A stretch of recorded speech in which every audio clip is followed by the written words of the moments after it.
Naamini hapa nyinyi wote mlikuwa mmekwenda kupiga kura siku ya tarehe 29. Bila shaka mlimuunga mkono Daktari Samia, mlimuunga mkono mimi kama mbunge wa hapa, lakini mlimuunga mkono Mheshimiwa diwani mzee wangu mzee Faki, kwa nyinyi watu wa kijiji cha Bweni. Kwa ndugu zangu, tunawashukuru. Tunawashukuru kwa imani mliotuonyesha. Tunashukuru kwa hisani mliotuonyesha. Tunawashukuru kwa wema mliotuonyesha.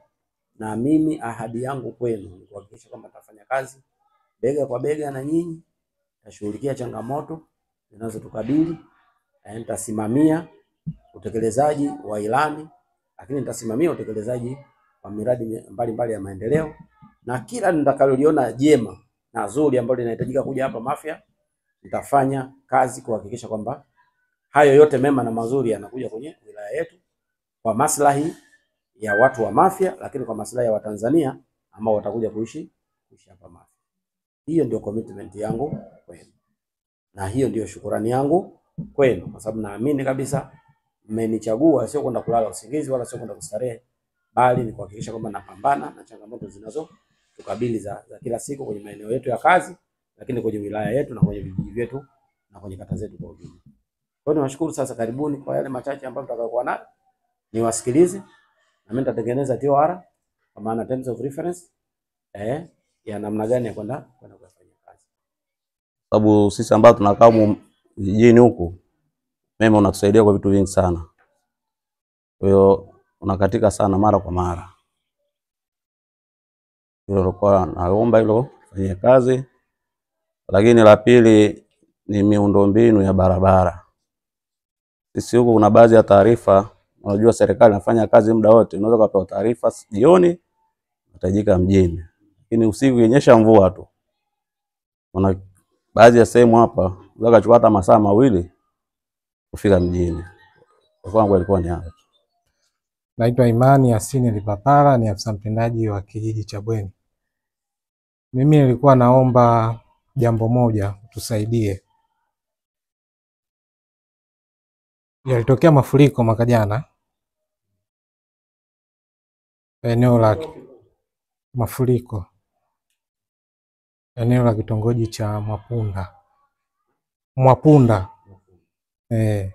Sasa lile eneo ambalo maji yalipita yametengeneza korongo. Kwa hiyo nilikuwa naomba, sababu tulishajaribu kukaa na wale TANROADS pamoja na TARURA. TANROADS wao wakasema wao wanaweza kujenga karavati tu, ule mtaro ni wa TARURA, lakini TARURA nao wakasema bajeti hawana. Kuna wananchi tulishawafikishia, wananchi wakagoma, wakasema kwamba sisi hatuwezi kukubali ijengwe karavati wakati hakuna mtaro. Ukijenga karavati na maana maji yale ndio yatazidi kutubomolea nyumba zetu. Kwamba serikali kwa nini inashindwa kutengenezea mtaro pale? Kwa nilikuwa naomba hilo mheshimiwa tusaidie. Mimi nitazungumza moja kwa sababu upo kwenye academic arena, nijikite kwenye eneo hilo katika upande wa elimu, hasa kata ya Kanga. Itazame Bweni Sekondari unavyoiona, angalia juu. Haya ndo mazingira nyumbani kwetu yalivyo. Walimu tunaishi kwenye zile nyumba kana kwamba ni wakimbizi. Kwa hadhi yetu hatukupaswa kuishi vile. Tunaamini kwa hadhi yetu kama walimu wenye dhamana kubwa hatukupaswa kuishi vile. Tungelinganisha na walimu wenzetu ambao ndani ya Mafia hii wanavyoishi. Unyenyekevu mkubwa sana. Bweni Sekondari na mazonge yake yanajulikana. Yendeni kwa hekima. Nazisikia sio rasmi. Mpo kwenye michakato ya mwisho kumaliza janga hili ya sitofahamu ya Bweni Sekondari. Katika janga hilo nafikiri kuna sehemu sijui nasikia mtaani kwa wananchi, inawezekana shule mpya ikajenga. Nikuombe kitu kimoja kwenye ujenzi wa shule mpya, kama tukubaliwa hivyo, Mungu akuongoze sana kuliendea jambo hilo kwa hekima. Hasa kwenye location ya shule wapi ijengwe. Mungu akuongoze sana. Chagueni eneo ambalo lita include watu wote wa kata ya Kanga. Watu wa kata ya Kanga wote wanakupenda sana. Kanga yenyewe, bweni yenyewe, nilikuwa aro katika kata hii kwa safari hii ya uchaguzi. Nimepita vijiji vyote, kila yani mitaa yote ya kata ya Kanga. Watu wanakupenda sana. Kwa hiyo katika kulipambania jambo hili la elimu, kwanza tunaomba pigania maisha ya walimu wa bweni sekondari. Hilo la kwanza kabisa. Unapoingia bungeni, kama nafasi yako nesi, naomba Mungu ibakie kuwa naibu waziri wa elimu, lakini jambo lako la kwanza kabisa, tunakuomba kwa unyenyekevu mkubwa sana, walimu wa bweni sekondari, pambanie. Tunaishi hapa miezi 6, 7, tuna faragha shehe. Hatuna sehemu ya kuwaleta wake zetu wakae. Hapa kila unayemwona nyumba nyingine anamiliki chumba.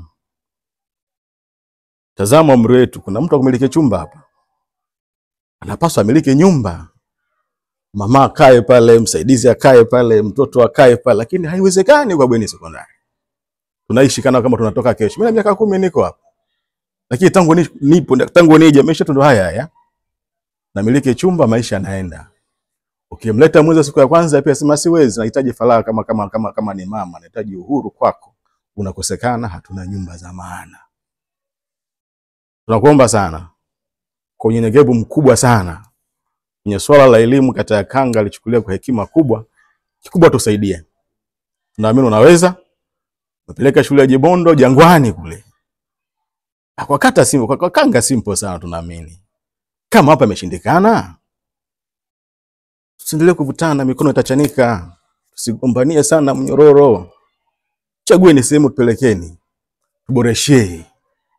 Kwa kukosekana suluhisho la muda mrefu, sisi kama ni wataalamu wa elimu tuna mambo mengi sana tunayakosa kupitia hilo. Kuna shule zingine watu wanajenga, walimu wanapata maarifa ya ujenzi. Tulikuwa kwenye kamati ujenzi wa shule ya msingi pale bweni sisi. Walimu wa bweni sekondari tunaenda kama wageni, hujui uanzie wapi uendelee wapi kwa sababu hatuna maarifa hayo. Kwa maana hata mradi mmoja ujenzi hata chuo hatupati hapa. Kama ni waajiriwa tunahitaji kujifunza kila kukicha.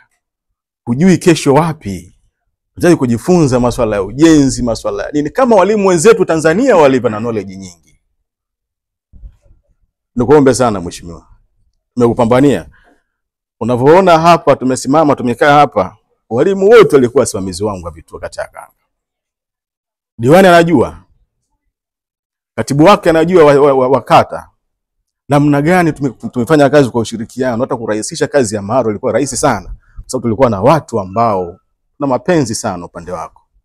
Nikushukuru sana. Azimio kwamba shule zote za sekondari Tanzania ziwe na maabara.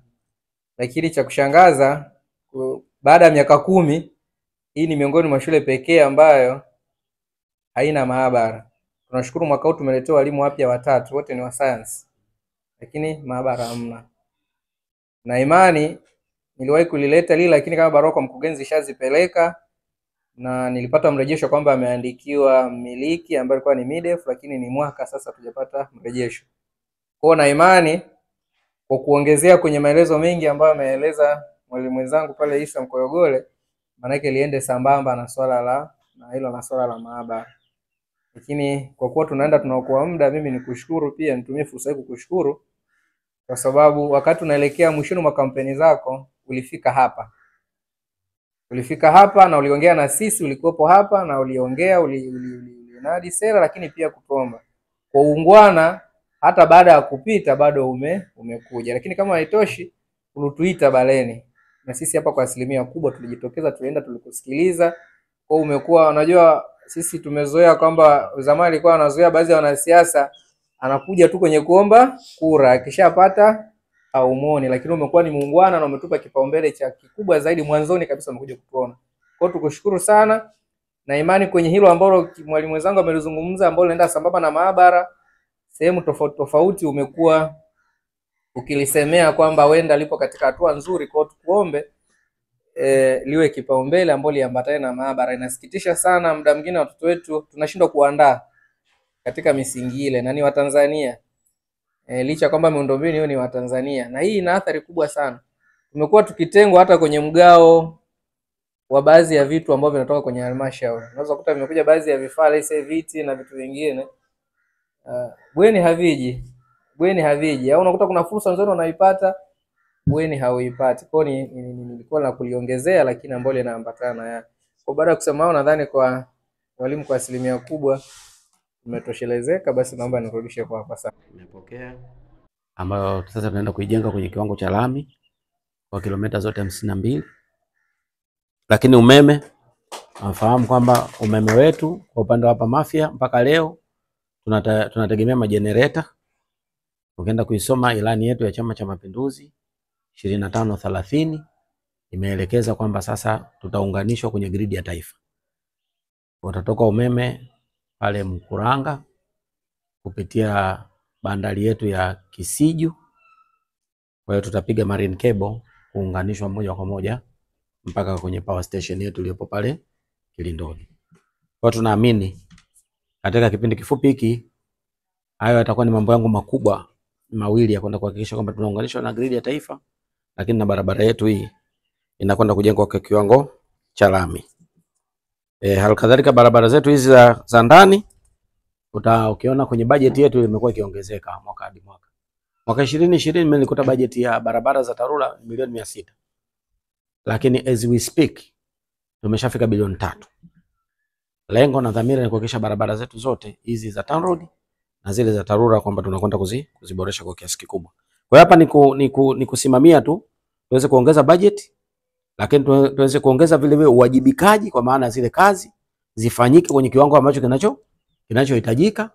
Tuweze kutoboa barabara nyingine nyingi ili maeneo yetu haya yawe accessible kwa kutoka pande zote.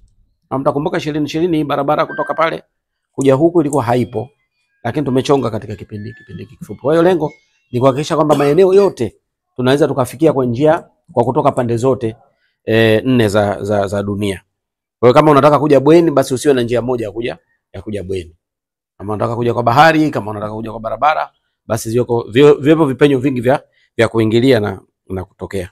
Kwa hiyo ndugu zangu, ili ni waondoe wasiwasi. Kaka Imani, mtendaji wetu, umezungumza habari za kule Mwapunda, Korongo. Nakumbuka nilishawahi kufika na tuliona hiyo kadhia. Ina changamoto zake nyingi, lakini ngoja tukakae na wataalamu wetu wote wawili tukishirikiana kwa pamoja, wale wa TARURA na wale wa TANROADS, tuweze kuangalia namna bora ya kufanya kwenye eneo hilo. Mzee Koyogole, umeongea mambo mengi, na jambo la hii shule kidogo liko delicate, na uwaga mara nyingi sana sipendi kulizungumza, kusema ndugu zangu kwenye mikutano hii. Sawa, sipendi kulizungumza kwa sababu mara nyingi sana nikishalizungumza uwaga linaleta taharuki. Tulizungumza mwaka 2020 kikao changu cha kwanza kama hiki, nilikuja pale ofisi ya kijiji pale, na ni watu wenyewe ndio waliongea, na mimi nikasema tu nachukulia hatua. Lakini over sudden ikaja barua mpaka wizarani. Unaona ikaja barua mpaka wizarani kwamba naingilia, kwamba tunahitajika kuwa na shule ya government ya kata hii ya Kanga. Mimi ndo msimamo wangu. Yaani mtu yote akiniuliza mimi nahitaji msimamo huo, kwa sababu bado hii shule iko under PPP, sio? Iko under public private partnership. Sawa, sasa katika mfumo huo wa public private partnership, wakati mwingine inakuwa ni vigumu sana kuweza kuendea kwenye maeneo mengine. Sawa, hizi facility hapa sio facility za serikali. Maana lazima tuzungumze ukweli. Kwa hiyo kama sio facility za serikali, si very difficult kuweza kuimpose, unaona, au kuinvest fedha ya serikali kwenye eneo ambalo miundombinu sio ya sio ya serikali. Kwa hiyo njia pekee ya kwanza ambayo unaweza kujikwamua hapa ni kuhakikisha kwamba tunakuwa na shule ambayo entirely ni shule ya serikali, ambayo itakuwa ina access ya kupata zile huduma zote kutoka serikali. Kwa hiyo in future nadhani huko tutaangalia unaona kitu gani cha kufanya, lakini niwaambie kwamba tayari nilisha access fedha, na baadhi ya fedha tayari zilishafika pale shule ya msingi ya Kanga kwa lengo la kuhakikisha kwamba tunaanza huo ujenzi kwa haraka. Kwa hiyo niwaombe tuwe na subira katika kipindi hiki kifupi, wakati jambo hili tunaendelea kwa hekima, lakini hekima yetu hapa kubwa ni kuhakikisha kwamba tunakuwa na shule ambayo iko independent, ambayo ni shule ya entirely ni government. Ndio ambayo kidogo tunaweza tukaondoka huko tuliko. Kwa hiyo nimepokea hili tunahitaji kuwa na miundombinu hiyo ina sambamba pamoja na uliozungumza mwalimu.